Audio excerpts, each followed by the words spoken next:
Hey everyone, Nathan here, Absurd Being. Alright, D&R, difference and repetition. So we're just working our way through chapter 4 still, ideas in the synthesis of difference. And this is our third video in this section. There are probably going to be 2 more after this to get to the end of this chapter.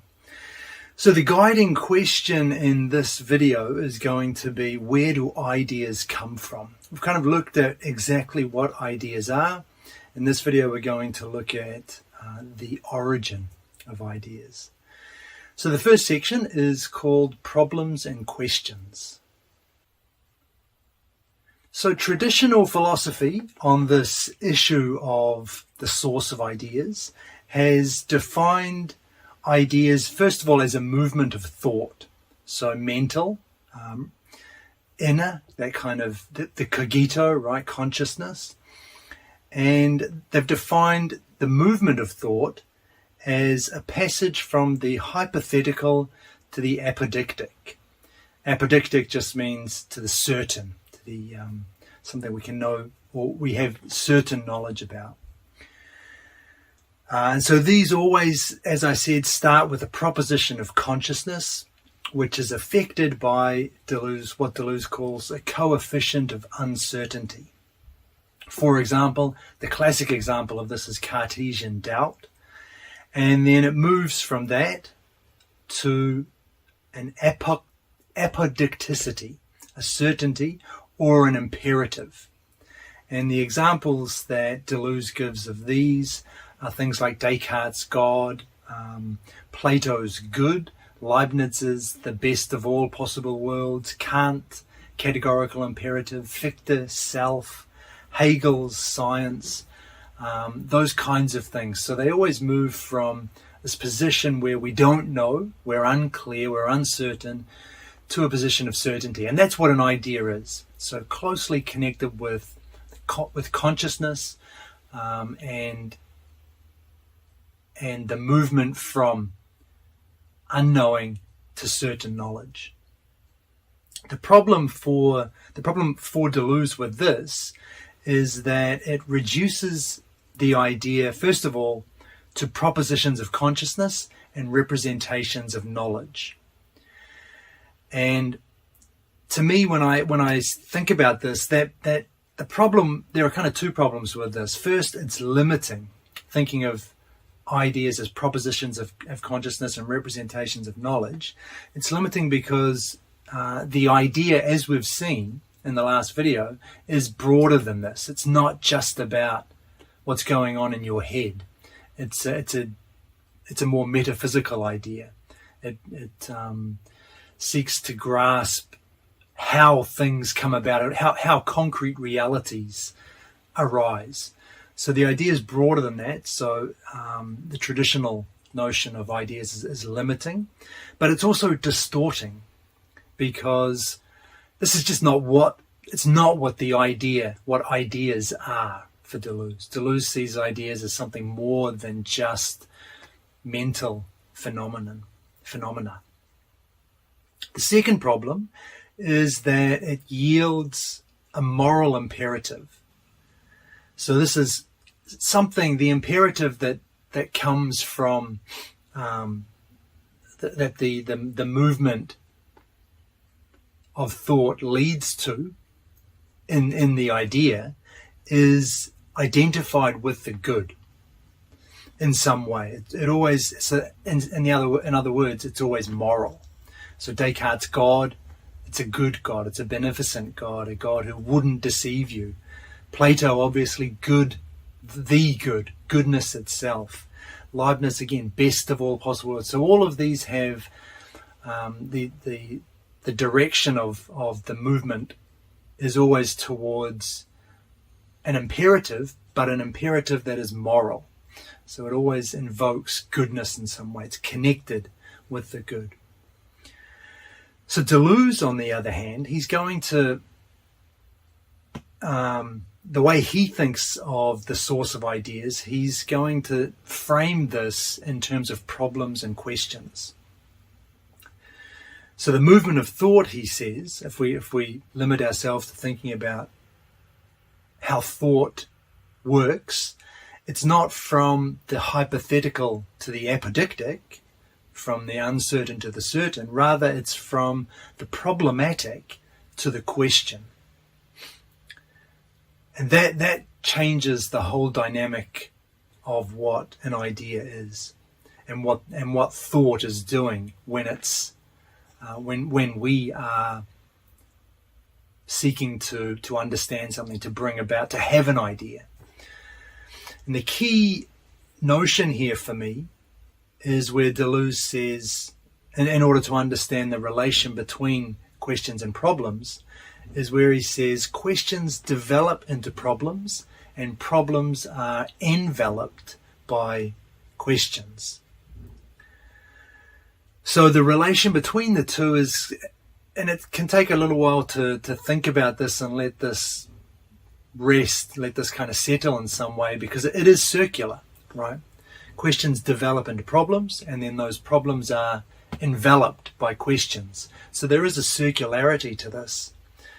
But the idea is not that you're trapped within the same.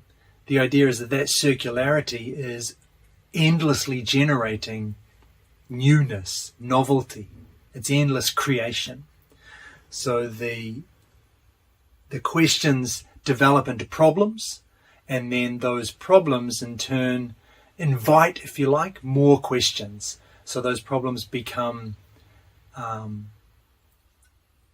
the object, the content for new questions. And those new questions then envelop those problems and develop them further into new problems. And the cycle keeps continuing. He has a fantastic analogy for this. And the analogy is throwing dice, rolling dice.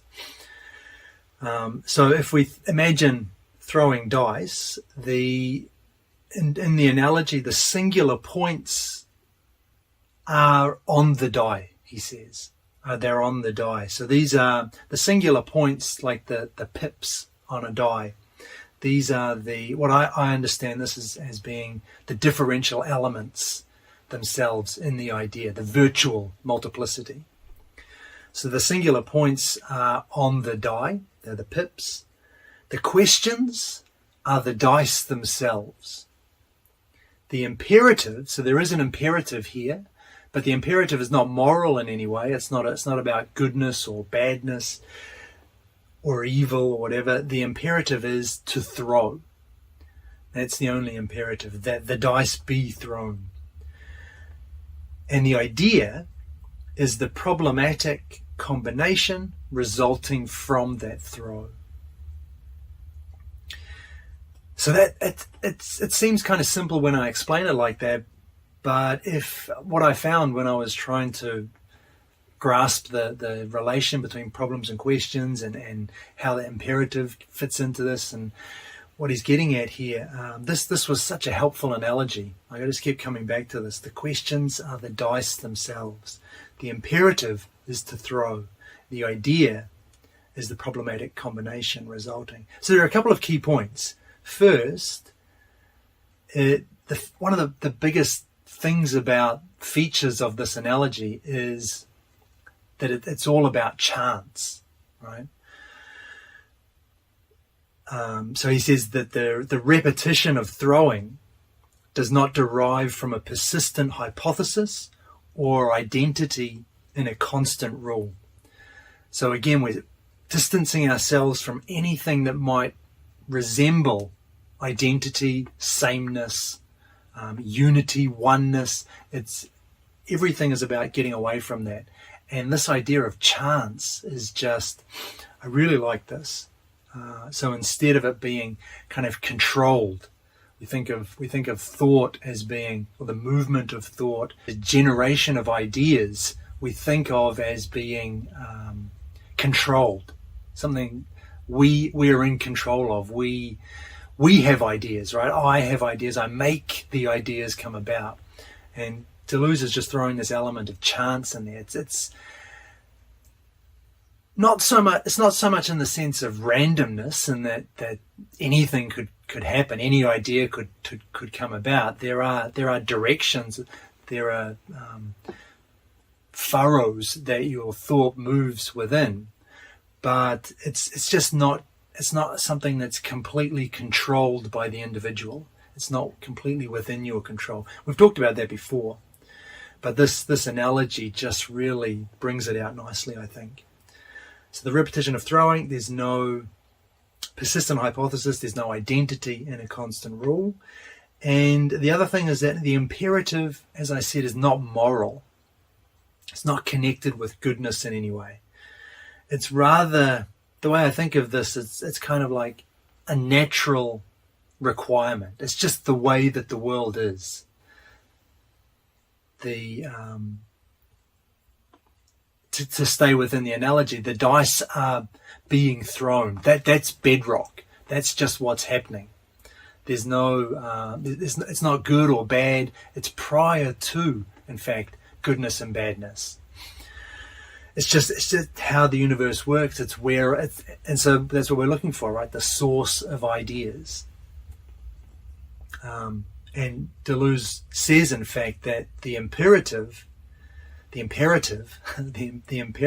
is, in fact, the questioning itself. So where is the cogito in all of this? Where is mind, consciousness, that directing agency that we normally associate with ourselves? The imperatives and questions with which we are infused do not emanate from the I. It is not even there to hear them. The imperatives are those of being, while every question is ontological and distributes that which is among problems. Far from referring back to the cogito as a proposition of consciousness, imperatives are addressed to the fractured I as though to the unconscious of thought. For the I has the rights of an unconscious without which it would not think. So this whole picture, as I have been kind of indicating, has nothing to do with the I. It's prior to the agential subject, the cogito, the conscious mind. The imperative instead comes from being, which is, as we know, becoming, i.e. difference. Right? That's metaphysical bedrock. So the imperative comes from there, not from this self-contained, self-enclosed, independent subject, I. Every question is ontological. Again, being, related to being, going back to this deeper metaphysical grounding rather than resting on the I, the cogito, which is above that metaphysical bedrock. So it's not intellectual, it's not mental. That's kind of the first thing to take away from that quote. And the second thing that I liked here is the imperative, the throw, the throw of the dice, the demand that exists, addresses not the cogito, not the I, but the fractured I, which therefore means, as Deleuze says, the unconscious, as opposed to the conscious, to the consciousness. So we're back to that idea, the importance of the unconscious in relation to consciousness. In fact, consciousness, the cogito, rests on this deeper unconscious, which doesn't mean it's not you, but it means we have to rethink our understanding of what you are. There's a deeper aspect to you, which is not under your explicit control. I like that word because we do think of ourselves as in complete control of our mental domain. But this discussion just kind of opens that a little bit and acknowledges that there is, I always come back to the word there's a passivity where there's more in relation to the passive rather than the active. Deleuze doesn't use that word at all, I don't think, but Merleau-Ponty uses it more. And so it's that same kind of thing. There's the unconscious, it's not something under our direct, explicit, conscious control. Thus, far from being the properties or attributes of a thinking substance, the ideas which derive from imperatives enter and leave only by that fracture in the I, which means that another always thinks in me, another who must also be thought. So just expanding that idea of what we are, what ideas are, what thought is, going deeper than just the explicit, conscious, intellectual, cognitive activity. Ideas are not properties of a thinking being. They arise from imperatives which are prior to it, prior to that, the emergence of this thinking I. Hence the fracture in the I. That fracture, if you remember, we talked about that many, many videos back. And again, similar idea, but another quote just to drive this point home. Ideas must be called differentials of thought, or the unconscious of pure thought. Ideas, therefore, are related not to a cogito which functions as ground or as a proposition of consciousness, but to the fractured I of a dissolved cogito. In other words, to the universal ungrounding which characterizes thought as a faculty in its transcendental exercise. So that's really saying the same thing, but kind of extending it a little bit, and that's why I wanted to include this quote. So ideas are the unconscious of pure thought. Okay, we've talked about that. But this is a nice touch. Ideas don't stem from the ground of a cogito. They're not grounded in the I, but they come from this fractured I, this dissolved self. Hence, Deleuze uses the word an ungrounding. They're not grounded in anything we can get our hands around, we can grasp, we can explicitly deal with. They're grounded in this deeper thing that is outside our control to a certain extent. It's beyond the I that we normally think of ourselves as, which again doesn't mean it's random. It doesn't mean it's random. It doesn't mean any thought can pop up at any time. It doesn't mean that there's some kind of you're not you, but we're just expanding this idea of what you are, what thought is, what ideas are. And he says, what does he say? This ungrounding characterizes thought as transcendent. So we're back to this idea of the transcendental, beyond the world, outside the world, in the sense that it creates it. It's that which makes the world possible in the first place. So back to the source, and that's where the transcendental exercise comes into it. So summarizing this whole picture, there's a nice little quote, one more for you. How disappointing this answer seems to be. We asked what was the origin of ideas and where problems come from. In reply, we invoke throws of the dice, imperatives and questions of chance instead of an apodictic principle, an aleatory point at which everything becomes ungrounded instead of a solid ground. So just reinforcing this notion, chance and ungrounding. Again, chance, not in the sense that it's random, but in the sense that it's not under your explicit control. There's something outside the controlling agential subject, the I. And this surely makes you, if you've read Quentin Meillassoux at all, surely this will remind you of his theory, hyperchaos, right, where he kind of takes this idea of chance the way that I'm saying not to take it. It's not pure randomness. It's not that anything can happen at any moment. It's just like I said, it's outside of this realm of strict control that we normally think of thought as.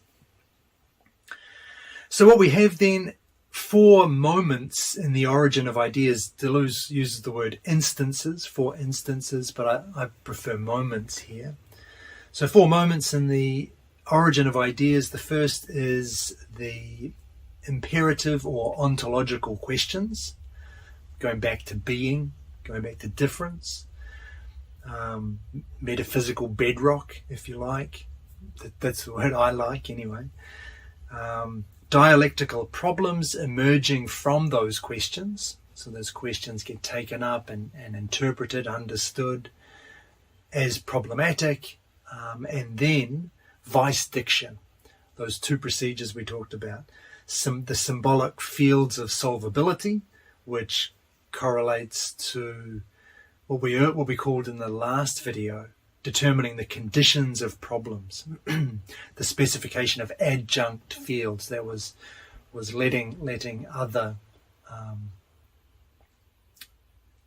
areas, if I can use that word, other areas, other domains within the idea, and and linking to other ideas even, but it kind of expanding the problematic field, so that a better solution or the problem can become clearer, or you get different alternatives that you might not have seen otherwise. So that's that first procedure of vice diction. And the second procedure, which was the solutions of these fields when they're incarnated in actual cases.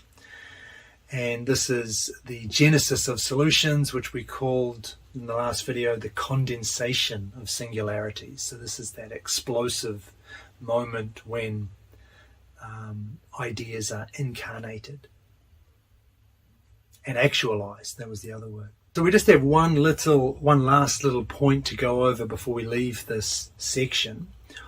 And this is when Deleuze asks, what are these imperatives? What are these questions? Questions which are, he says, the beginning of the world, because we're transcendental here. So what is, we're talking about how the world comes about, how objects come to be, how it is that these things come about through ideas being instantiated, being actualized in a human being. What are these imperatives? Everything begins in a question. So questions are the root here of ideas, but Deleuze says questions themselves don't begin. So in order to look at what is the root of questions, then how is it that the questioning comes about? Deleuze wonders if the question has its origin in repetition. And so we look then at repetition as Heidegger saw it, and he quotes Heidegger actually, where Heidegger says that repetition, or understands repetition as the disclosure of the primordial possibilities concealed in it. The disclosure of the primordial possibilities concealed in it. So possibility, first of all, as we've seen, Deleuze has nothing to do with possibility. He understands this as potentiality of an idea, i.e. that determinable virtuality. So that's the first thing to note. The possible is the virtual. But he likes this, the disclosure of the primordial possibilities concealed within it. That's what repetition is. It's not, in other words, the same thing coming again and again. It's instead the disclosure of these primordial possibilities. And that, Deleuze says, is very Nietzschean. And then that leads us into what Deleuze says about Nietzsche's take on repetition, through, as Deleuze interprets Nietzsche, according to that somewhat, what I've already said is a somewhat loose interpretation, but this is how it goes. Of what is repetition said in the eternal return, if not the will to power? The world of the will to power, with its imperatives, its throws of the dice, and its problems resulting from such throws. Repetition in the eternal return never means continuation, perpetuation, or prolongation, but, on the contrary, the reprise of pre-individual singularities, which, in order that it can be grasped as repetition, presupposes the dissolution of all prior identities. If being is above all difference and commencement, being is itself repetition, the recommencement of being. So there's quite a bit in that quote, but I quite like it. And even though I'm not sure that this is a faithful rendering of Nietzsche, it's certainly a helpful appropriation of him, at least. So repetition in the eternal return as will to power. First of all, remember, will to power doesn't mean striving for control or power.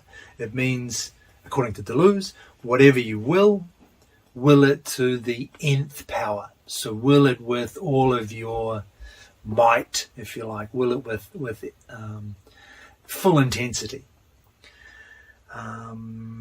Repetition as will to power, as chance, as questions, as problems. All of those things come through here for all of the things that we've talked about appear in Deleuze's take on Nietzsche and the eternal return. So repetition is never a continuation. It's never a continuation of the same thing. Rather, it's the reprise of pre-individual singularities in which prior identities are dissolved. Key word there, reprise, because we're taking up again.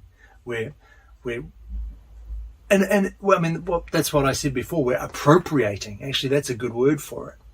We're appropriating those pre-individual singularities and the prior identities, the prior problems that they represented are dissolved. And that's what makes it repetition.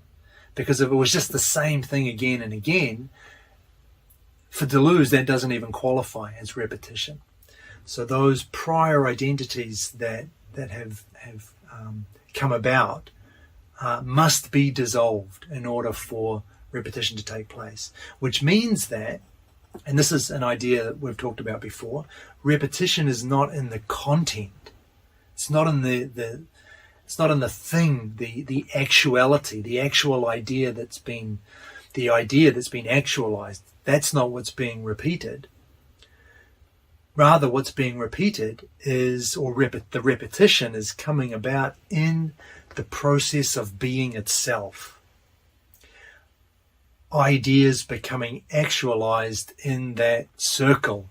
If you remember from earlier in this video, we talked about questions developing into problems, those problems being enveloped by more questions, questions developing into problems, and so on and so forth. So what's repeating is that circle of questions and problems, but because it's not playing out with the same content, we're moving away from identity. We're moving away from sameness. We're getting novelty in this repetition.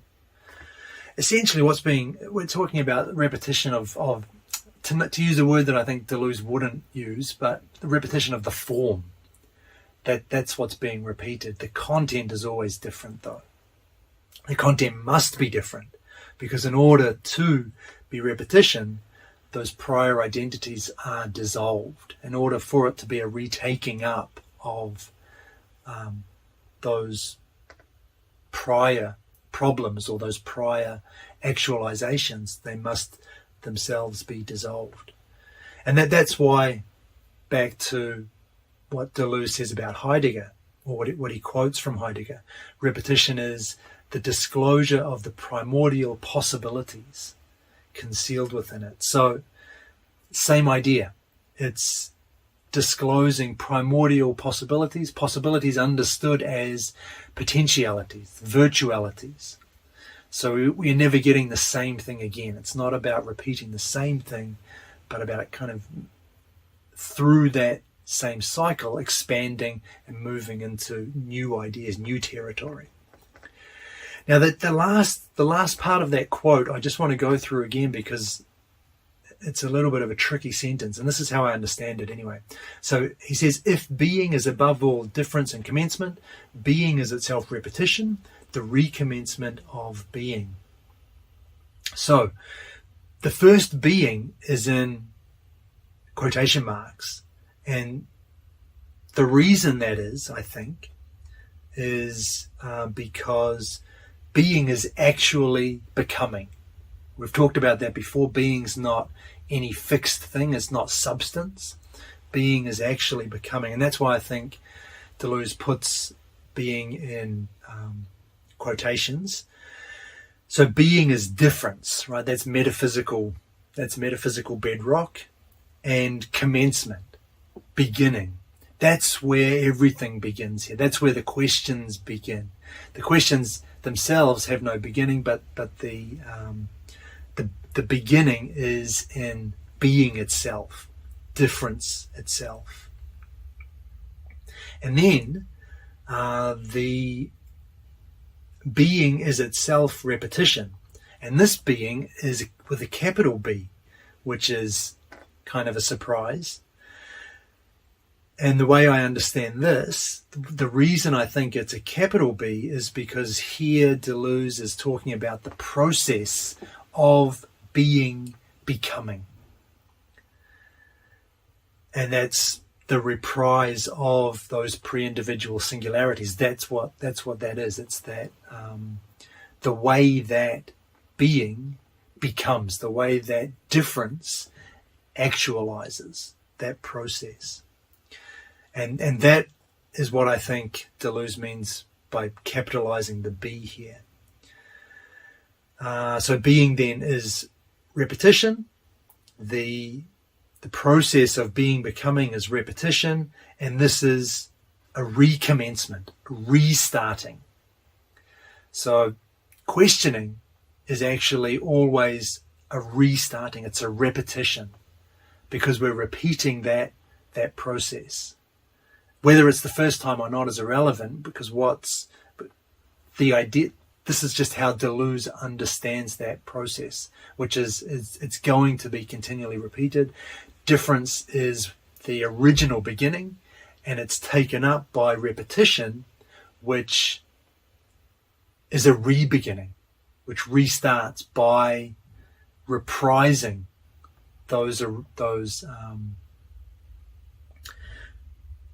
the virtual multiplicity and turning those questions into problems, and then repeating the cycle. So I hope that makes some kind of sense. I quite like that. I quite like that quote, and I think it does clarify quite a bit about ideas and what Deleuze is talking about, particularly from this deeper sense, this more metaphysical aspect. And this means we are ready to move into the second and last part of today's video, negation. So Deleuze allows for non-being. He accepts non-being, but not negation or the negative. And why? I mean, so the negative or negation obviously exists within our lived experience, right, as a kind of phenomenological reality or empirical reality. But Deleuze is on the level of metaphysics. He's approaching this from a metaphysical perspective. From that perspective, negation is an illusion. And this is very much in line with what his predecessor Henri Bergson said, who also denied the reality of nothingness, he called it, and also possibility, interestingly enough, which we've talked about with Deleuze as well. So very much following in the path of, or following in the track laid out by Bergson earlier. But we deviate from him a little bit coming up. So if non-being is real, but it's not negation, what is it? Well, it doesn't mean, as I've kind of said, but I'll say in a different way, it doesn't mean the being of the negative. Rather, non-being means the being of the problematic. And that's a really nice move, right? Switching from the negative to the problematic. For a couple of reasons. One, it makes perfect sense, right? To talk about non-being as the being of the problematic, which, like, there's nothing incoherent or he's not stretching words, the meaning of words to try and get to that. It follows naturally, but also it gets us out of that traditional philosophical movement, which we talked about earlier, from the hypothetical to the apodictic, and gets us back into this domain of problems and questions, thinking about ideas in terms of problems and questions, which opens up new vistas for thought, and brings in Deleuze's ideas of difference and repetition and all of this kind of stuff. So that's a nice move. I like that. Non-being is the being of the problematic. The negative, then, what is the negative? It's the shadow of problems. So problems are the real thing. That's what's really happening, if you like, at this metaphysical level. And the negative is simply its shadow, the shadow of these problems. We don't see this, however. We see the negative as being something real. We see it as we grasp it as originary, as opposed to the problems. But that's because, and this is brilliant as well, our focus is on solutions. And we talked about this in the dogmatic image of thought, number 6 or 7 or something. Focusing on solutions means that we don't see the problems. We kind of gloss over the problems because we're angling for the solutions. Yes, we make questions, we see problems, but we don't dwell on them. They're not the focus. The focus is, how can we solve these problems? What's the solution? What's the answer? And that's kind of where, and that's a really, I think, an important insight, because that is kind of the modern scientific mindset. Everything's solvable, and we kind of bring that way of thinking to any kind of domain. Everything has a solution. Everything's understood as not as a problem which can generate ideas, but as a problem which must be solved. We have no tolerance anymore for genuine problems, for genuine questions in this sense. So I think that there is a bit of depth with that as well. But anyway, that's kind of digressing a little bit. So our focus on solutions, problems being eclipsed by the solutions that we're drawn to, are grasped as merely hypotheses, i.e., as propositions of consciousness, flanked by, Deleuze says, a double negative. Is it or is it not? And that's where the negative is here. So the negative appears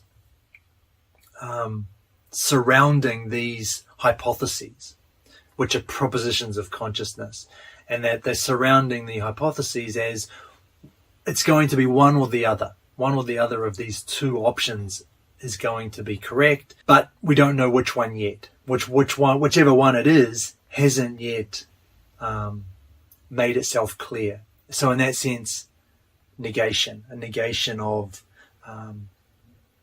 what's real.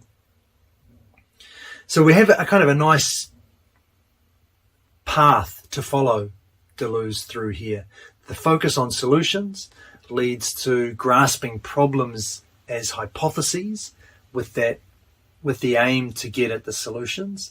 And then this leads to the double negative, the non-being in this process, which is those two possibilities. It is or it isn't. So let me give you a quote for this, and then this will help flesh this idea out a little bit. The complicity of the negative and the hypothetical must everywhere be dissolved in favour of a more profound link between difference and the problematic.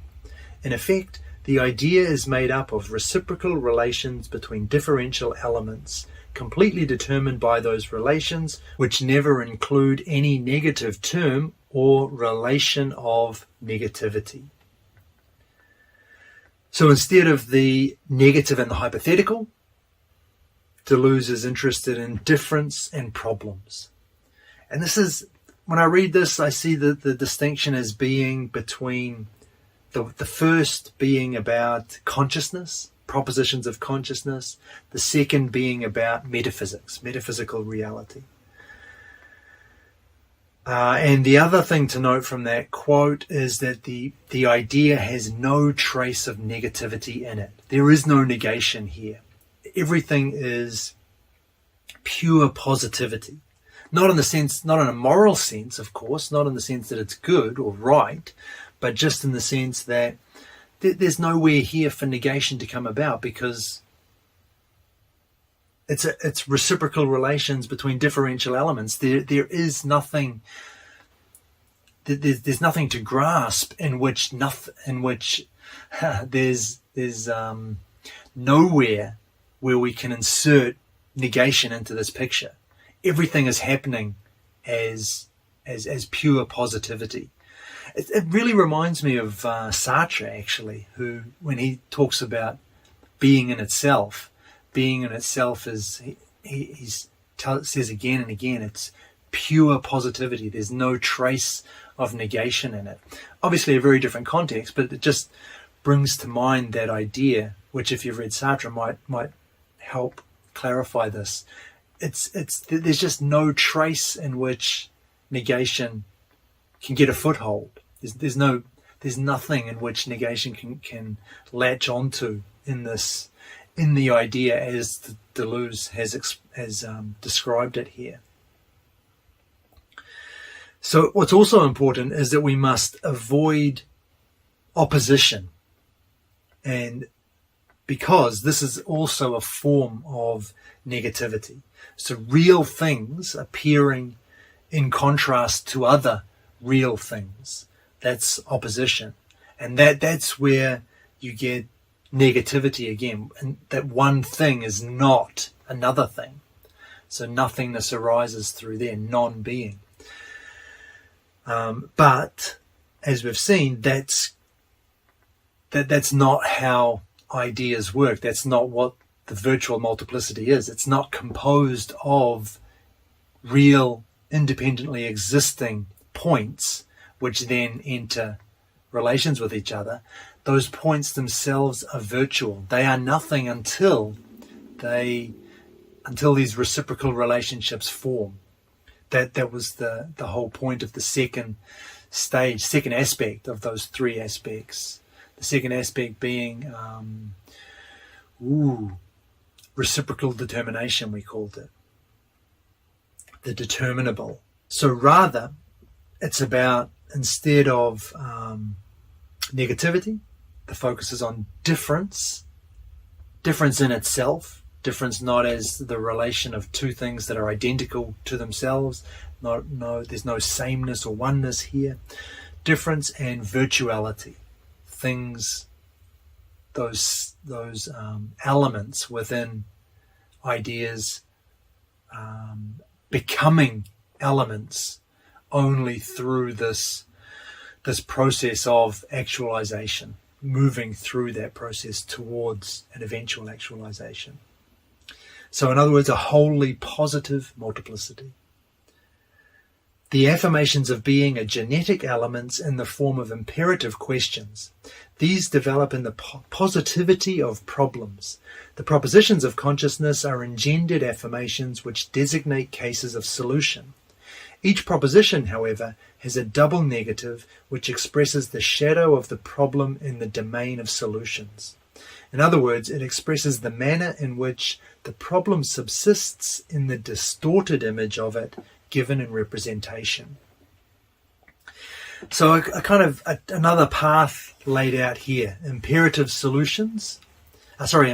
questions lead to problems, and these lead to propositions of consciousness, which affirm solutions. And this is where the problem arises, because the proposition eyes the solution. It mistakes the problem for a hypothesis, simply angling for the solution. The solution is what's understood as important. And the shadow of the problem then appears as the more important thing, that double negative, which the hypothesis leads to, which emerges out of forming a hypothesis. And this is what happens when the problem is taken up by representation. You get, as Deleuze says there, you get a distorted image. And this happens because we've distanced ourselves from understanding anything concrete. This is now all abstract, becomes abstract at this point when we're dealing with propositions of consciousness and representation. We get this distorted image. Everything's taken in abstraction from real cases, from concrete reality. That's why I think it's always, that word is really important for me, that term, concrete realities. We're always coming back to that. We're always trying to understand concrete realities, not getting lost in concepts and terms and representations and images in these kind of abstract realms of thought, keeping ourselves tethered to the real. That's why I like the way that Deleuze always talks about things like organisms, biological ideas, language, Marxism. He brings everything back to real things that we can grasp. We're not getting lost in these abstract realms of thought. And here he gives us another analogy, which is brilliant, a really great analogy. He talks about the idea of color as being like white light, in the sense that it contains within it not different colors. All of the colors aren't in white light. Rather, the genetic elements and relations of all the colors are in white light. That is to say, within white light there is a virtual multiplicity which actualizes as specific colors. The colors themselves aren't in white light, but within that, as an idea, are the elements which can bring about which can actualize each of the specific colors. And then, and this is the genius of it, he extends this idea to the idea of sound, which is white noise.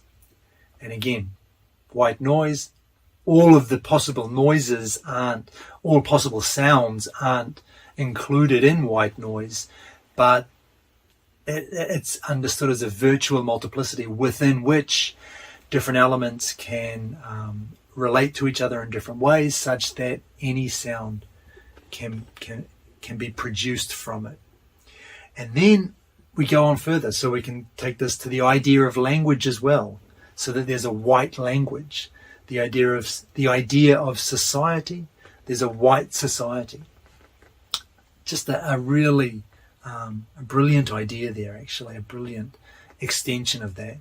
And I don't mind the idea that it's kind of prodding a little bit at the critical theory a little bit as well, critical race theory, white society. Obviously, he doesn't mean white as in white people or Anglo-Saxons or anything like that, so that's fine. But it's just such a great idea, such an ingenious application of this notion of white light, which is something we're all so familiar with, but just extending it, which is exactly what he's talking about, right? This way of taking elements and reframing them, understanding them in a different way, leading to new problems, to new solutions, and then generating, carrying us into new fields of thought.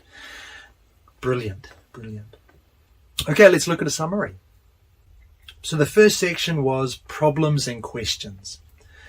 And here we looked at the way that traditional philosophy has understood the movement of thought, ideas, as a passage from the hypothetical to the apodictic, from uncertainty to certainty, from Cartesian doubt to a God who wouldn't deceive you.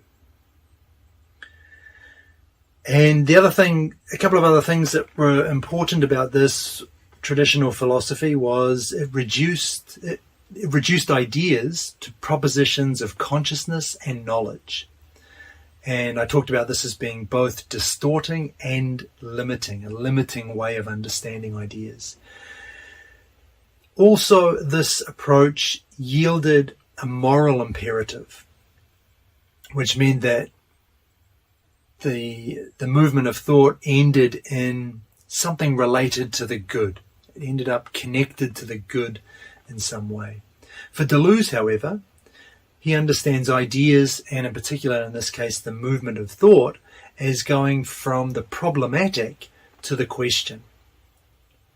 And there was that great sentence to explain the relation between problems and questions. Questions develop into problems which are enveloped by questions, giving us that, first of all, endless creativity, endless creation.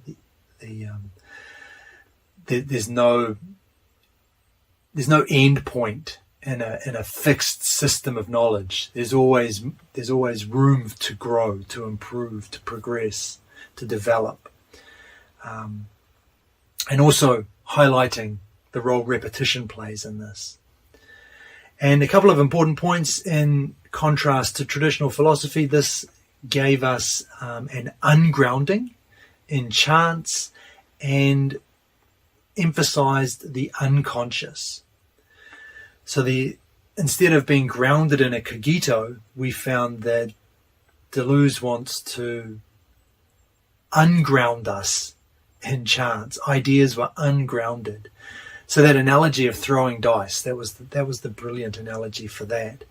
And the unconscious, again, prior to the cogito. We're talking about the fractured I, the dissolved cogito.